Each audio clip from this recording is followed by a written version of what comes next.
Very good morning, students. So, today we are going to start our last lecture of this chapter, surface chemistry.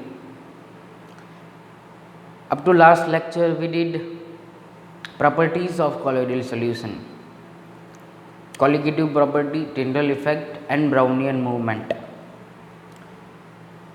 Hope you all are read that topic from the textbook. You already feel that this chapter is very easy as compared to the any of the chapter of the chemistry, any of the chapter of chemistry textbook of 12th. Very easy. And today we are going to start our next concept, that is charge on the colloidal solution. Then we move on to the electrophoresis. Then we move on to next our concepts, emulsion, and the last topic is the applications of colloidal solution. But before we start the charge on the colloidal solution, in textbook you have given a small table in which the difference between the positively charged colloidal salts and negatively charged colloidal salt is given there. You memorize that table because it is important in the MCQ. सो आज हम लोग start करेंगे सीधा charge on the colloidal particles. हमें पता है पहले से, जब हम लोगों ने लायोफिलिक एंड लायोफोबिक सॉल्ट जब पढ़ा, तब हम लोगों ने वहाँ पे लिखा था कि lyophilic have a very small or none charge on the particles, but the lyophobics have a charge, either it is a positive or it is negative. दोनों में से कोई एक चार्ज तो पॉसिबल है, लेकिन वो चार्ज किसकी वजह से है? तो टेक्स्ट बुक के अंदर आप लोग जब देखते हो तो वहाँ पे 3 पॉइंट्स दिए जाते हैं आप लोगों को. First, it is due to an electron capture by the salt particles. अब वो कैसे हुआ? तो लास्ट टाइम हम लोगों ने पेप्टाइजेशन के अंदर ऐसा पढ़ा था कि जब पॉजिटिव पार्टिकल्स एक साथ आके रिपेल करते हैं तो वहाँ पे एक जो पार्टिकल होगा वो इलेक्ट्रॉन गेन भी करता होगा, तो ही वो अटैच हो पाएंगे कॉलोइडल सॉल्ट पार्टिकल के साथ. और जब हम लोग इलेक्ट्रोलाइट उसके अंदर ऐड करते हैं उस टाइम पे, तो this is not a main reason but one of the reason is this कि they capture an electron and therefore they gain a charge, either positive or negative. Second reason is given preferential adsorption of ions from the solution. This is the very most preferential adsorption. Preference दिया जाता है. We have a choice, either we buy this thing, either we or buy this thing. Okay, we have two choices. So here Sol also have two choices, that either it attracts a positive charge, either it attracts negative charge. मतलब उसके पास एक choice है, positive को भी attract कर सकता है, negative को भी अट्रैक्ट कर सकता है. So this is the main reason actually. When you add an electrolyte in the salt, तो जो नेचर होगा सॉल का उसके हिसाब से वो अट्रैक्ट करेगा। और हमारी टेक्स्ट बुक के अंदर दो एग्जाम्पल्स दिए गए हैं, दो एग्जाम्पल दिए गए हैं, उसमें से एक मैं आप लोगों को एक्सप्लेन करूंगा, एक आपको खुद से रीड करना है। And third most reason is the due to formulation of a electrical double layer. Electrical double layer, इसको मैं आप लोगों को नेक्स्ट ये एग्जाम्पल समझाने के बाद लूँगा। हेल्महोल्ट्ज़ इलेक्ट्रिकल डबल लेयर, उसके अंदर क्या होता है कि मान लो कि किसी सॉल्व के ऊपर पॉजिटिव चार्ज जो है वो बन गया, उसको स्टेबल करने के लिए नेगेटिव चार्ज अपना खुद का एक लेयर बना देता। अब जैसे ही पॉजिटिव चार्ज अट्रैक्ट हुआ मतलब वो एड्जॉर्ब हो गया, स्टेबल हो गया, और उस स्टेबल लेयर के ऊपर नेगेटिव चार्ज का एक लेयर बनता है that is not adsorb on the previous layer, that is called double layer, और वो हेल्महोल्ट्ज़ ने दिया था। ओके, उसको हम लोग बाद में समझेंगे, मैंने 90% तो समझा दिया आप लोगों को। यहाँ पे हमारी टेक्स्ट बुक के अंदर एग्जाम्पल दिया गया है Ag का, सिल्वर। when AgNO3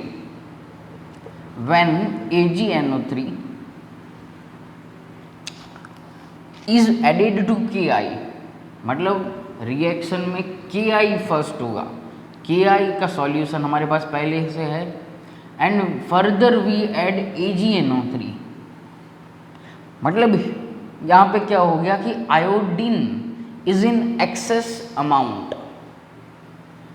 तो यहाँ से क्या बनता है AgI, क्योंकि यहाँ पे पॉजिटिव है, ये नेगेटिव पॉजिटिव, प्लस क्या बन जाएगा KNO3 यहाँ से बनेगा। लेकिन हमें तो मतलब किससे है, इससे। अब आयोडीन ने क्या अट्रैक्ट किया, यहाँ पे Ki ने Ag को अट्रैक्ट किया, मतलब हम लोग इसको सिम्बॉलिकली AgI यहाँ से क्या सॉल्व बना, ओके, और अट्रैक्ट कौन हुआ Ag प्लस, तो ऐसे लिखा जाता है, इसे बोलेंगे पॉजिटिवली चार्ज्ड सॉल्व। ऐसे हम लोग डिटरमाइन करते हैं कि इट इज़ पॉजिटिवली चार्ज और नेगेटिवली चार्ज। अगर AgNO3 के अंदर Ki ऐड किया जाए तो हम लोग क्या लिखेंगे AgI एंड I माइनस, तो ये क्या हो जाएगा नेगेटिवली चार्ज। AgI ने किसको अट्रैक्ट किया, यहाँ पे Ag एंड I को अट्रैक्ट किया यहाँ पे, ओके। तो ये बहुत ही सिंपल फंडा था किसका, तो चार्ज ऑन द पार्टिकल्स। अब नेक्स्ट लेयर के ऊपर हम लोग जाते हैं, नेक्स्ट लेयर या नेक्स्ट कंसेप्ट के ऊपर, double layer, Helmholtz double layer. आप लोगों के टेक्स्ट बुक के अंदर एक छोटा सा एक फिगर भी दिया गया है, यही एग्जाम्पल लिया गया है Ki का। तो यहाँ पे अभी हम लोगों ने क्या देखा फर्स्ट रिएक्शन के अंदर कि Ki था हमारे पास पहले, Ag अट्रैक्ट हुआ, मतलब पॉजिटिव लेयर पहले से बन गया, और बाद में नेगेटिव आया, उसने अपना लेयर बना दिया, तो it is called Helmholtz electrical double layer, okay. और उन दोनों के बीच में दो चार्जेस हैं, तो उन दोनों चार्जेस के बीच में जो पोटेंशियल डिफरेंस मिलता है उसे हम लोग नाम देते हैं इलेक्ट्रोकाइनेटिक पोटेंशियल और zeta potential, okay. Potential difference between the first layer मतलब जो एड्जॉर्ब हो चुका है वो लेयर, और उसके ऊपर जो लेयर है, ओके, जो डिफ्यूज्ड लेयर होता है ऑपोजिट चार्ज का, उसे हम लोग क्या बोलेंगे जीटा पोटेंशियल और इलेक्ट्रोकाइनेटिक पोटेंशियल। ये इंपॉर्टेंट बात आप लोगों को याद रखनी है। Next move on to electrophoresis. तो इलेक्ट्रोफोरेसिस का मीनिंग क्या है? इलेक्ट्रोफोरेसिस का मीनिंग बहुत ही सिंपल है, एक हमारे पास सॉल लेना है, सॉल। ऐसे आप लोगों को टेक्स्ट बुक के अंदर एक यूट्यूब शेप आप लोगों को क्या दिया है, यहाँ पे एक यूट्यूब शेप की एक पाइपलाइन यहाँ पे रखी गई है और यहाँ पे इलेक्ट्रोड रखेंगे। मेरा फिगर बहुत ख़राब है, आप लोग टेक्स्ट बुक में देखते रहना। यहाँ पे इलेक्ट्रोड और इस यूट्यूब के अंदर क्या भरा गया है, सॉल्ट भरा गया है। अब जैसे ही आप लोग सॉल्ट को ऐड करोगे और फिर इसको इलेक्ट्रिसिटी मतलब करंट पास करवाते हो, यहाँ पे मान लो एनोड होगा तो ये नेगेटिवली चार्ज होगा और यहाँ पे ये होगा कैथोड, ये पॉजिटिवली चार्ज होगा। तो इस सॉल्ट के अंदर जो भी पॉजिटिव वाले होंगे वो यहाँ पे चले जाएंगे, डिपॉजिट हो जाएंगे, और नेगेटिव होंगे वो यहाँ पे चले जाएंगे। उसको बोलते हैं इलेक्ट्रोफोरेसिस मेथड। बस इतना ही कंसेप्ट हमें समझना है। इलेक्ट्रोफोरेसिस के अंदर 2 मार्क्स इंपॉर्टेंट क्वेश्चन ये पूछा जाता है। इलेक्ट्रोफोरेसिस बहुत ही इंपॉर्टेंट क्वेश्चन ये पूछा जाता है। ओके, बहुत बार आप लोगों को एग्ज़ाम में भी पूछा गया है। अब मैं जा रहा हूँ कोएगुलेशन के ऊपर। So very most important topic है ये कोएगुलेशन। अब इसका मीनिंग मैंने आप लोगों को कहाँ पे समझाया था, पेप्टाइजेशन के अंदर। इसको एक और नाम दिया जाता है, पीपीटी में लिख रहा हूँ शॉर्ट फॉर्म में, प्रेसिपिटेशन। पीपीटी जहाँ पे भी लिखा हुआ मिले दैट इज प्रेसिपिटेशन। तो पेप्टाइजेशन के अंदर हम लोग क्या कर रहे थे, प्रेसिपिटेट को सॉल्ट के अंदर कन्वर्ट कर रहे थे इन पेप्टाइजेशन। और कोएगुलेशन में क्या करते हैं हम लोग, सॉल्ट को पीपीटी में कन्वर्ट करना होता है, दैट इज कॉल्ड। इसीलिए तो हम लोगों ने यहाँ पे लिखा पीपीटी। ओके, तो कुछ मेथड्स हैं जो आप लोगों की टेक्स्ट बुक के अंदर भी दी गई हैं, कैसे इसको कन्वर्ट किया जाता है सॉल्ट को। कोएगुलेशन का सिंपल एक मीनिंग ये भी होता है कि बहुत सारे पार्टिकल्स एक साथ मिलके सरफेस के ऊपर सेटल डाउन हो जाएंगे, तो इस प्रोसेस को भी कोएगुलेशन बोला जाता है, प्रेसिपिटेशन बोला जाता है। First method is electrophoresis. तो अभी अभी हम लोगों ने पढ़ा कि हम लोग चार्ज पार्टिकल्स को क्या कर सकते हैं, अलग कर सकते हैं। ओके, तो वैसे हम लोग कर सकते हैं प्रेसिपिटेट के अंदर convert. Second is a mixing of 2 opposite charge salts. 2 opposite charge वाले सॉल्ट्स को आप लोग मिक्स कर दो, ओके, तो भी आप लोगों को ये प्रेसिपिटेट्स मिलते हैं। बाय बॉइलिंग भी ये पॉसिबल है। फिर प्रेसिस्टेंट डायलिसिस। अब नॉर्मल डायलिसिस से बहुत ज़्यादा अमाउंट के अंदर आप लोग डायलिसिस कर दो तो आप लोगों को कोएगुलेशन मिलता है। और एडिंग इलेक्ट्रोलाइट्स। एडिंग इलेक्ट्रोलाइट क्यों, क्योंकि उसको स्टेबिलिटी भी चाहिए। तो ये 5 जो मेथड्स हैं टेक्स्ट बुक में से आप लोगों को डिटेल में 2-3 पॉइंट्स के अंदर दिया गया है, तो वो पढ़ना है आप लोगों को। और इन सभी को न्यूट्रलाइजेशन के लिए जो भी आप लोगों को ऐड करते हो आयंस, उसे बोलते हैं कोएगुलेटिंग आयंस। ओके, और इसको समझाने के लिए हार्डी-सूल्ज़ ने अपना एक रूल दिया, greater the valency of. Coagulation कितना होगा वो हमें कहाँ से पता चलेगा, हार्डी-सूल्ज़ रूल के ऊपर से। हार्डी-सूल्ज़ रूल, सूल्ज़ हो या फिर सूल्ज़ हो, जो भी हो, स्पेल देख लिया। उसने क्या कहा कि भाई ग्रेटर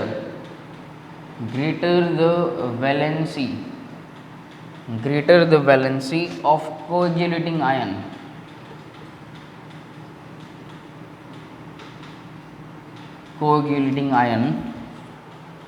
एडेड, जितना आप लोग सॉल्ट के अंदर इसको ऐड करोगे उतना ही इट मैक्सिमम, ऐसा लिखते हैं, maximum the cause of precipitation. Example आप लोगों को दिया गया है Al3+, Ba2+, Na+। अगर Al3+ डालते हो तो उतना ज़्यादा होगा, Ba2+ मतलब जितनी ज़रूरत हो आप लोगों को। ये कोएगुलेटिंग पावर हो गया। तो यहाँ पे वैलेंसी एल्यूमिनियम की +3 है, मतलब बहुत ही कम अमाउंट चाहिए। Therefore Cp is called coagulating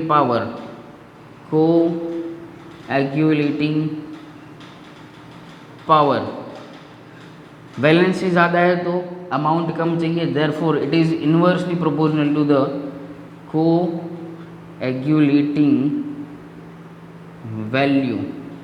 okay, coagulating value, ये फॉर्मूला आप लोगों को याद रखना है एमसीक्यू के लिए।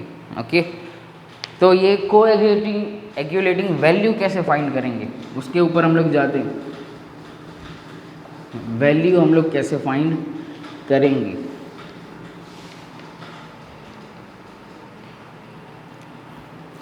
तो यहाँ पे डेफिनेशन दिया गया है कोएगुलेटिंग वैल्यू का, उसका फॉर्मूला भी हम लोग देखेंगे। The minimum concentration of an electrolyte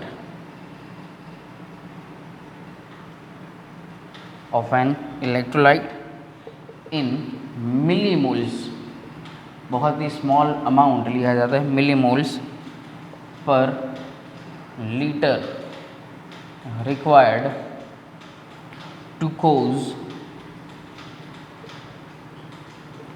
cause precipitation of a solution. भाई प्रेसिपिटेट करवाने के लिए जितनी अमाउंट चाहिए मिनिमम इन मिलीमोल्स, उसे हम लोग क्या बोलेंगे, कोएगुलेटिंग वैल्यू। ओके, तो CV is equal to what, millimoles of an electrolyte ion divided by volume of solution in litre, ये उसका हो गया फॉर्मूला। बहुत सिंपल कंसेप्ट है। Now factors, 3 factors are most important. First is the nature of salt, second is nature of electrolyte,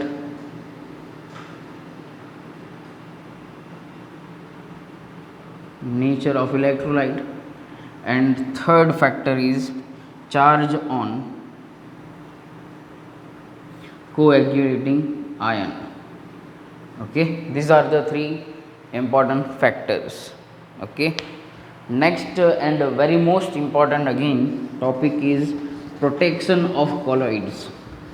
अब protection of colloid आता है lyophilic और लायोफोबिक के ऊपर। प्रोटेक्शन करने की क्यों ज़रूरत पड़ी, क्योंकि वहाँ पे हमें चाहिए स्टेबिलिटी। कोई भी सॉल्व बनाते हो तो stability is most important. Stable नहीं है तो कहीं ना कहीं पे वो दूसरा रिएक्शन कर लेता है। अब लायोफिलिक सॉल्व्स जो हैं वो पहले से स्टेबल होते हैं, उसको इतनी स्टेबिलिटी की ज़रूरत नहीं होती है, इसीलिए पहले से स्टेबल होते हैं, इसीलिए लायोफोबिक सॉल्व को स्टेबल करवाने के लिए लायोफिलिक सॉल्व को हम लोग ऐड करते हैं और उसका एक प्रोटेक्टिव लेयर बनाया जाता है, तो इसे बोलेंगे protection of A colloids. Okay, तो 2 पॉइंट इसके अंदर हमें लिखने। हेडिंग है हमारा प्रोटेक्शन ऑफ कॉलॉइड्स, तो 2 पॉइंट यहाँ पे लिखो। Lyophilic salts are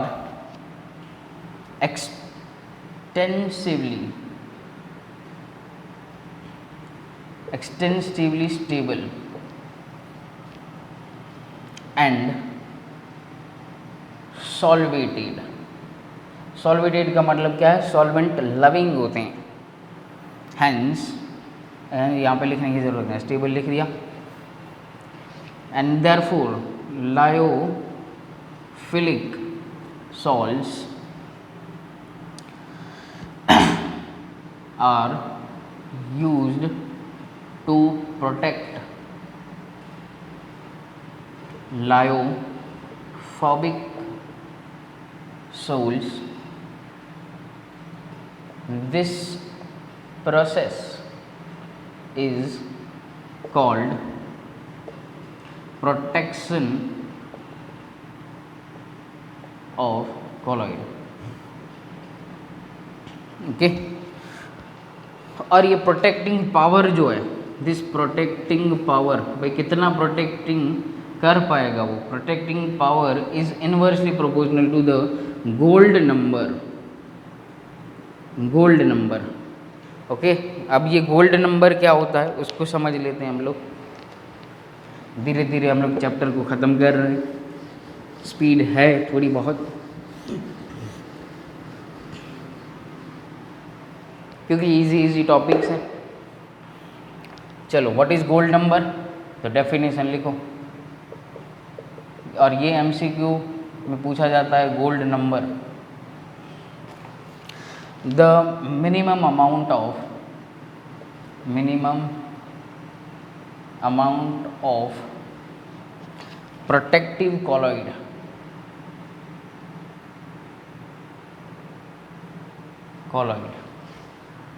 in milligram. देखो अमाउंट कितना, बहुत छोटा। when added to 10 ml of gold salt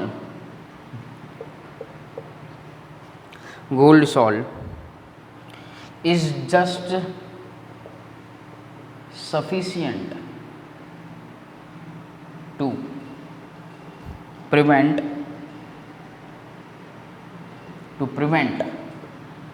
coagulation of gold salt on addition to